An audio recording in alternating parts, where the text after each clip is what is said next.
بسم اللہ الرحمن الرحیم۔ السلام علیکم ناظرین۔ گیلا کپڑا سر پر رکھنے سے دماغ کمزور ہوتا ہے۔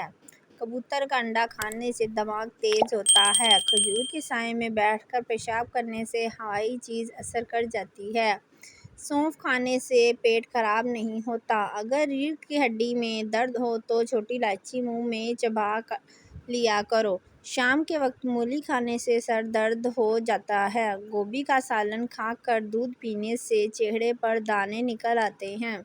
چاول کھا کر پانی پینے سے پیٹ کی بیماریاں جنم لیتی ہیں۔ اگر جسم سے تیل کا نشان مٹانا ہے تو جلتی ہوئی لکڑی سے جو پانی نکلتا ہے اسے تل پر لگاؤ۔ کچے چاول کھانے سے گردوں میں پتھری ہو جاتی ہے۔ لیموں چکھ کر پیاز کاٹنے سے آنکھوں میں آنسو نہیں آتے۔ اگر روٹی پکاتے وقت توا روٹی جلاتا ہو تو توے پر کیلے کے چھلکے رگڑو، روٹی نہیں جلے گی۔ ایک چٹکی کالا نمک نہار منہ چکھنے سے دل کا دورہ نہیں پڑتا۔ دل کمزور ہو تو نیم گرم پانی میں نمک ڈال کر پی لیا کرو۔ سفر پر جانے سے پہلے پودینے کی ڈانڈلی چبانے سے قے اور متلی کا مسئلہ نہیں ہوتا۔ نہار منہ دودھ میں شہد ڈال کر پینے سے بینائی تیز ہوتی ہے۔ جس کی نظر کم ہو رہی ہو اسے مچھلی کا سالن بنا کر کھلاؤ، اس کی نظر تیز ہو جائے گی۔ اگر دل کی دھڑکن تیز ہو جاتی ہو تو نہار منہ پیاز اور شہد ملا کر کھایا کرو۔ کم ذہن بچے کو خشخاش اور چنوں کی پھکی بنا کر کھلایا کرو، ذہن تیز ہو جائے گا۔ نہار منہ کھجور دودھ کے ساتھ کھانا یادداشت کو بہتر بناتا ہے۔ جس عورت کو خواب میں کھلے بال نظر آئیں اس کا مطلب ہے کہ اس کی شادی بہت جلد ہوگی۔ اگر آپ خواب میں سفر کر رہے ہیں تو اس کا مطلب ہے کہ بہت جلد آپ کے گھر میں دولت آنے والی ہے۔ اگر کام کرنے کے بعد بہت تھکاوٹ محسوس ہو رہی ہو تو پودینہ کے پتے چبا لیا کرو۔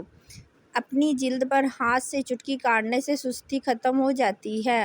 اگر کام کرتے وقت اچانک سر درد کرنے لگے تو تھوڑا سا نمک چاٹ لیا کرو۔ ٹھنڈے پانی سے منہ دھونے سے منہ پر جھریاں پڑ جاتی ہیں۔ ان طریقوں سے یرقان کی بیماری سے بآسانی نجات حاصل کی جا سکتی ہے۔ گنا ہاضمے کے لیے اچھا ہوتا ہے اور یہ جگر کے کام کو مزید بہتر بناتا ہے، جبکہ روزانہ گنے کا ایک گلاس پینے سے یرقان کا مریض تیزی سے اس مرض سے چھٹکارا حاصل کر سکتا ہے۔ ٹماٹر کا جوس۔ ٹماٹر بھی انسان کے اندر خون بنانے میں مدد فراہم کرتا ہے اور اس سے اندر لیوپین موجود ہوتا ہے جو جگر کی بیماریوں کا خطرہ کم کرتا ہے۔ صبح کے وقت ٹماٹر کے جوس کا ایک گلاس نمک مرچ ملا کر پیا جائے تو یرقان کا علاج کیا جا سکتا ہے۔ مولی کے پتے۔ جوائنٹس سے چھٹکارا حاصل کرنے کے لیے مولی کے پتوں کا استعمال بھی کارآمد ثابت ہو سکتا ہے کیونکہ ان پتوں میں ایسے مرکبات ہوتے ہیں جو آنتوں کی نقل و حرکت کو بہتر کرتے ہیں۔ روزانہ مولی کے پتوں کا رس نکال کر ایک گلاس پی لیا کرو۔ لیموں میں سوزش کی املاک موجود ہوتی ہیں جو جوائنٹس سے نجات حاصل کرنے کے لیے صحت مند ہوتی ہے اور یہ جگر کے خلیات کو کسی بھی نقصان سے محفوظ رکھتا ہے۔ اسی لیے لیموں کا استعمال پیلیا سے چھٹکارا حاصل کرنے کے لیے سب سے آسان گھریلو ٹوٹکا ہے۔ پپیتے کے پتے۔ پپیتوں کے پتوں کا پیسٹ بنا کر 2 ہفتوں تک مسلسل استعمال کرنے سے یرقان جیسی بیماری سے آسانی سے نجات حاصل کی جا سکتی ہے۔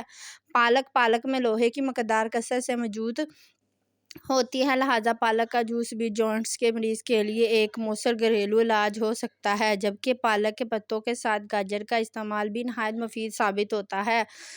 چھاچھ جسم میں کسی قسم کی چربی نہیں بناتا، اس لیے یہ بھی ہاضمے کے لیے بہترین مشروب ہے، جس پر نمک اور کالی مرچ اور زیرے کی ایک چٹکی ڈال کر روزانہ پینے سے یرقان کے مریض کو اس بیماری سے نجات حاصل ہو سکتی ہے۔ اللہ حافظ۔